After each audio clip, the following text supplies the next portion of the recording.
Oi gente, tudo bem com vocês? Bem-vindos para mais um vídeo. No vídeo de hoje a gente vai conversar sobre Jurassic Park do Michael Crichton.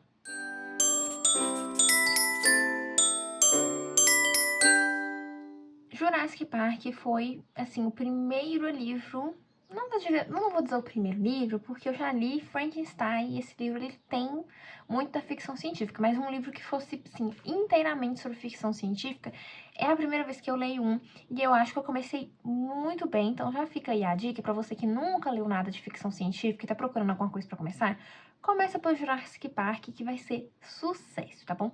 Esse livro é do autor Michael Crichton, ou Crichton. Eu, na verdade, eu não sei como é que pronuncia, gente. Eu sou péssima com pronúncia de nome de autor. Eu sempre pesquiso, mas eu sempre falo errado. Então vai assim mesmo, tá bom?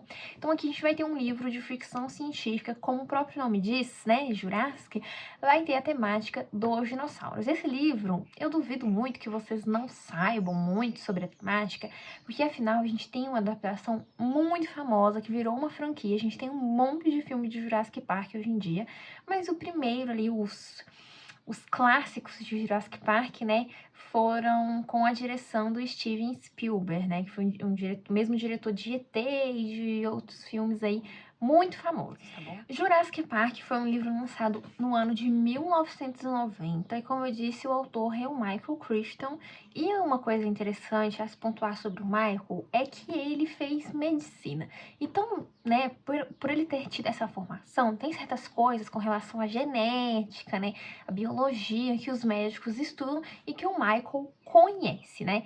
Então, ele vai levar muito disso no livro dele, tá bom? Ele vai levar um pouco dessa formação acadêmica ali e a gente vai ver isso da seguinte forma, né? Primeiramente, eu vou falar um pouquinho sobre a sinopse. Porque, querendo ou não, esse livro ele tem umas certas diferenças do filme. Apesar de que tem muito tempo que eu vi o filme, mas tem diferenças, tá? Então, aqui o que a gente vai acompanhar? Uma empresa, né, de pessoas ricas está tentando montar um parque. Só que esse parque, ele não vai ser um parque de diversão qualquer. Aqui o que vai acontecer é uma recriação dos dinossauros. Não é nenhuma tentativa de trazer dinossauros à vida. Daí que entra muito do caráter da formação do próprio autor, porque ele vai explicar isso de uma forma muito científica. Ele vai tentar fazer com que tudo isso fique verossímil, porque afinal a gente vai ter aqui um grupo de cientistas que vai estar clonando o DNA de dinossauros para fazer novos dinossauros. Enfim, né? Eles vão pegar o DNA que eles vão conseguir coletar ali por meio de uma forma que eu não vou dizer, porque ao longo do livro ele vai explicando como que foi possível conseguir esse DNA de uma coisa que já está extinta há séculos, né? Afinal, os dinossauros viveram em um período, né, de tempo que tá muito distante da gente. Então, coletar um DNA ali seria meio que impossível, né? E aí eles vão descrever a forma de como eles retiram esse DNA para fazer essa criação desses dinossauros. E aí, para que esse parque dê certo, entre aspas, porque afinal a gente tá falando de dinossauros, né? Então, para que esse parque dê certo, o cara que está por trás disso, né, a grande cabeça que pensou nesse parque, que é o Hammond, sempre tem dificuldade de falar o nome desse personagem, ele vai contratar um grupo de consultores, cada um especializado em uma área, para que ele tenha uma compreensão dos eventuais riscos, como cuidar de um dinossauro. Então ele vai chamar um especialista, uma bióloga, um matemático. Aí esse matemático é maravilhoso. Então a gente vai ter aqui esse grupo de especialistas, e em dado momento, o Howard, né, vai chamar esses especialistas para fazer uma visita ao parque, para que eles conheçam o parque e o que foi criado ali antes que o parque abra. E veja bem, muitos desses especialistas que são contratados não faziam ideia de por que os seus serviços estavam sendo contratados. Então, por exemplo, o cara que é especialista em dinossauros, o Hammond vai contratar ele para colher algumas informações do tipo, em que ambiente determinada espécie, por exemplo, o Velociraptor, em que tipo de ambiente o Velociraptor viveria melhor, quem é o predador dele, qual outro dinossauro ele come, o que ele come, coisas do tipo. Então ele vai fazer esse trabalho de consultoria ali pro Hammond de, por exemplo, passar essas informações.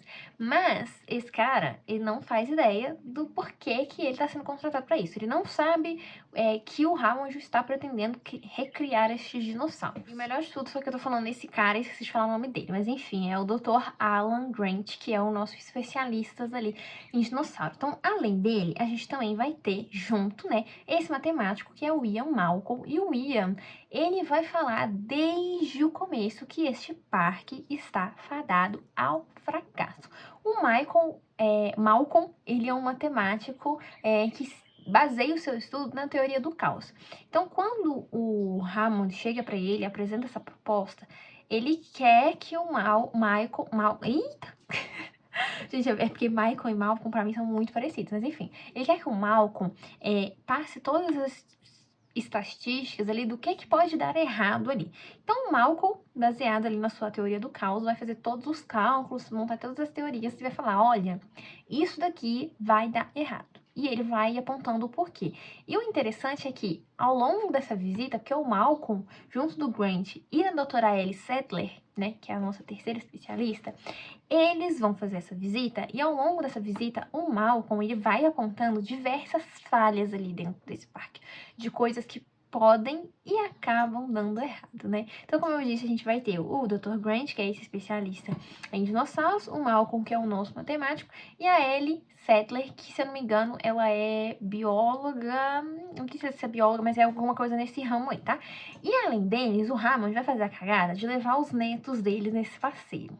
A gente vai ter mais duas criancinhas ali juntos, tá? Então ele vai chamar eles para fazer essa visita, só que vai dar tudo errado, como o Malcolm vinha apontando desde o princípio de que esse parque está fadado ao fracasso.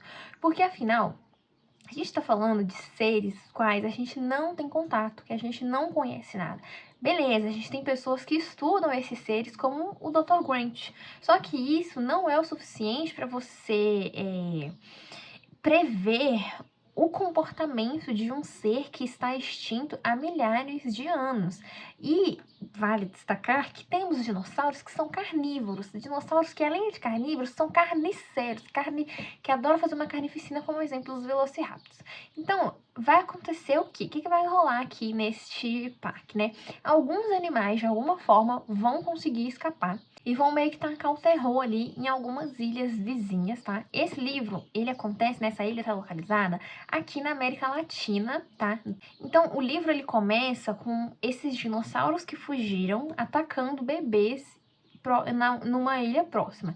Então, ali, ao longo desses capítulos, o Michael Crichton, o autor, no caso, né, ele vai colocando ali, antes de cada capítulo, alguns motivos ali, de uma forma bem científica, de por que isso tá dando errado, né? Que basicamente ele tá colocando ali pra gente o estudo que o Malcolm fez.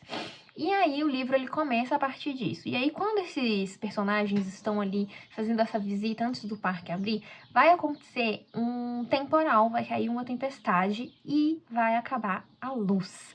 Só que essa luz, ela vai acabar de uma forma muito conveniente e vai dar tudo errado. Porque ali, afinal, os caras estão desenvolvendo uma coisa da genética, eles estão revolucionando a genética. Então, outras empresas que mexem com genética estão de olho ali no que o Hammond está fazendo. E a gente vai ter um traidor aí nesse grupo, que além desses três e as crianças, ainda vai ter uma outra pessoa, que eu não vou falar quem que é, que vai visitar ali o parque, né, para fazer uma certa coisa. Só que, como a gente tem um traidor ali que está vendendo querendo vender essas informações para uma outra empresa, ele vai desligar ali os comandos do parque, vai fazer tudo errado. E aí é que a filha é só ladeira abaixo a partir disso daí, quando a luz acaba. Por que a luz vai acabar? E aí os dinossauros meio que vão ficar soltos. Porque a única coisa que mantém cada dinossauro no seu habitat, que mantém, por exemplo, o Tiranossauro Rex no lugar dele, o Velociraptor no lugar dele, o Brontossauro no lugar dele e os outros dinossauros ali, para que eles não matem uns aos outros e nem comam as pessoas, são cercas elétricas que foram dispostas ao longo desses habitats. Só que, com uma falta de energia, não vai ter cerca elétrica para segurar esses bichos.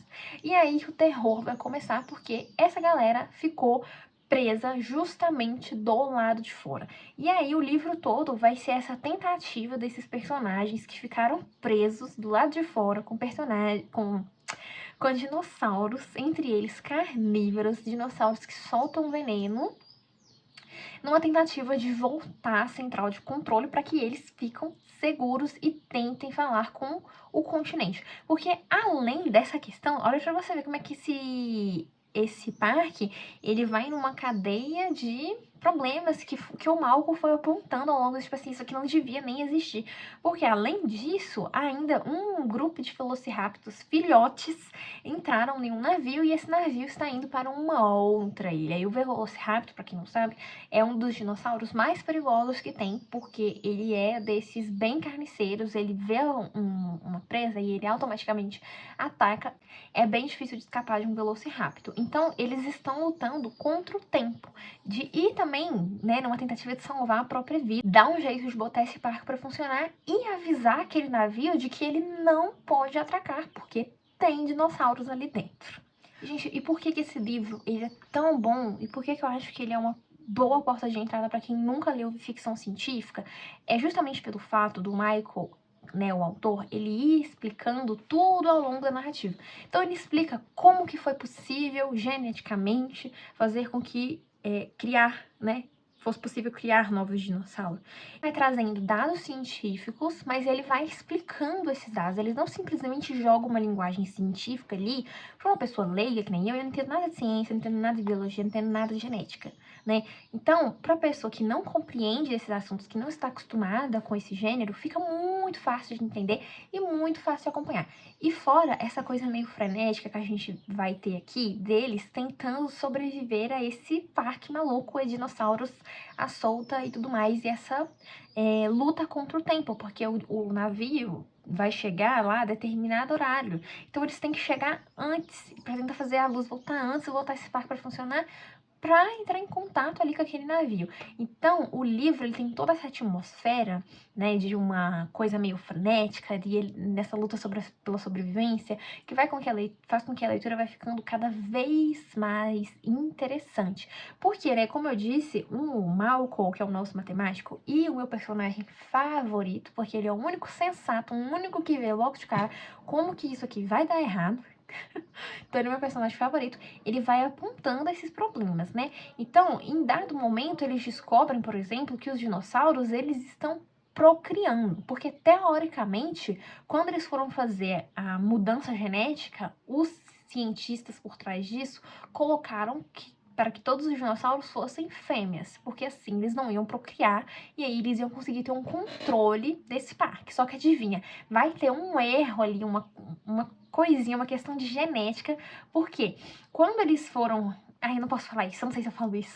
Não vou explicar isso não, porque senão vai ser spoiler. Mas enfim, eu sei que vai ter um erro ali de genética e o autor, ele vai explicar isso de uma forma que fica muito claro pra gente. Nossa, impressionante como que ele deixa tudo muito claro, muito fácil de entender pra você, leitor, que não entende nada de genética, assim como eu. Então, eles vão descobrir, por exemplo, que os animais estão procriando, sim, de alguma forma. E é muito interessante, porque mesmo depois que eles conseguem chegar lá e avisar, né, eles ainda vão ter que fazer um certo trabalho para descobrir de fato quantos dinossauros tem ali, o que foi que aconteceu ali naquele parque, para que eles consigam controlar ali a situação, né? Porque afinal a gente está falando de uma experiência que deu errado, né? Foi gastado muito dinheiro e, de certa forma, aquilo ali oferece um risco aos seres humanos. Porque, afinal, gente, quem que vai ser os predadores desses dinossauros, né? Vamos se, igual aqueles Velociraptors estavam indo pro continente, quem que ia ser o predador daquele? Não tem. A gente tá falando de animais que estão extintos há muito tempo. Então, no dia de hoje, né, hoje a gente está aqui no século 21, 2022, vamos supor que eles fizessem isso. Quem que ia ser um predador de um Tiranossauro Rex? Então, era uma experiência que oferecia um risco para a humanidade, não só para a humanidade, como para o ecossistema, porque ia gerar um certo desequilíbrio ali na fauna, na flora, essas coisas aí científicas que a gente não entende. Mas enfim, só sei que eu gostei muito desse livro, é um livro muito bom, como eu disse, uma ótima porta de entrada para quem quer conhecer ficção científica, né? Se você já assistiu os filmes e gostou, eu recomendo que você dê uma chance para o livro, né? Eu vi que tem uma continuação que se chama O Mundo Perdido, né? Que eles também fizeram o filme, mas eu ainda não li essa continuação, porque eu li o Jurassic Park, né? Ele tá disponível no Kindle Unlimited e no Prime Reading, então se você assina algum dos dois e quiser ler, vou deixar o link aqui na descrição. Se você ainda não é assinante, você tem 30 dias grátis para aproveitar. Mas enfim, sobre os personagens aqui, o que eu mais gostei, como eu disse, foi o Malcolm, né, que é um matemático, justamente porque, assim, ele olha aquilo ali, ele fica deslumbrado, obviamente, a gente tá falando de seres que foram extintos, ninguém nunca viu um dinossauro pessoalmente, assim, de carne e osso vivo, mas ele vê os problemas, ele aponta aqueles problemas e ele vê o quanto aquilo ali está fadado ao fracasso. Então, justamente por ele ser essa voz da razão, enquanto tá todo mundo meio deslumbrado, tipo assim, oh, meu Deus, dinossauros, não sei o quê, porque eu também, quando eu já vi essa premissa de dinossauros no século, vivendo atualmente junto com a gente, eu já penso, isso vai dar errado, gente, não tem como. Não dá pra viver com dinossauro. Então, acho que justamente pro o Malcolm apresentar essa visão que estava muito parecida com a minha, conforme eu ia lendo o livro, acho que por isso que eu gostei mais dele do que de todos os outros. Também gostei muito da doutora Sattler, né, que ela é uma personagem feminina aqui, e o interessante desse livro é que apesar dele ser escrito em 1990, o livro antigo, escrito por um homem, a gente vai ter aqui as personagens femininas tendo um certo papel, sim, tá?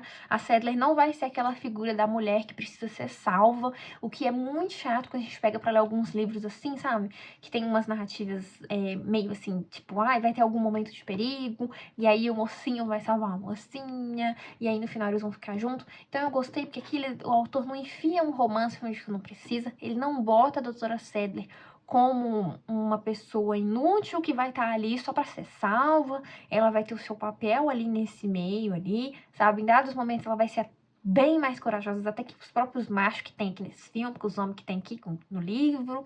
Então eu gostei também muito dela. Eu só fiquei um pouco irritada, gente, com essas crianças, porque, gente, nossa senhora, viu? Eu lembro que eu ficava com vontade de bater, porque são duas, né? Tem um menino e tem uma menina. O menino, ele é mais inteligentezinho.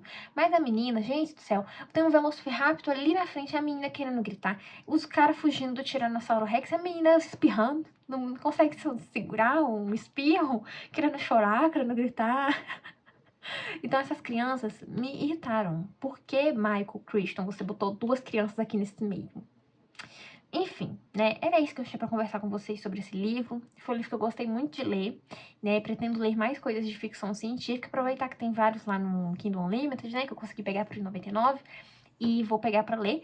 E então era isso que eu tinha pra conversar com vocês. Comenta aqui pra mim se vocês já leram esse livro, ou se vocês já viram o filme, o que vocês acham, se vocês gostam. Eu, como eu disse, gostei muito do livro. Eu pretendo rever, né, o filme, porque eu já assisti quando eu era muito, assim, criança, bem mais nova, então tipo, eu não lembro muitas coisas, tá? As franquias mais recentes eu não animei muito de assistir, porque, são muitos filmes, e geralmente quando eles fazem remake das coisas, assim, eu não animo muito de ver. Eu gosto das coisas clássicas. Gosto dos clássicos. Mas enfim, comenta aí pra mim a sua opinião sobre o filme, sobre o livro, tá? E o que você achou do vídeo, se eu deixei você com curiosidade de ler, tá bom? Se você já conhecia, se você sabia que tinha um livro, porque muita gente não sabe que tem um livro desses filmes, tá bom? Então é isso, se você gostou, deixa o like, se inscreva no canal e compartilhe esse vídeo com seus amigos. Espero que vocês tenham gostado. Um beijo e até o próximo.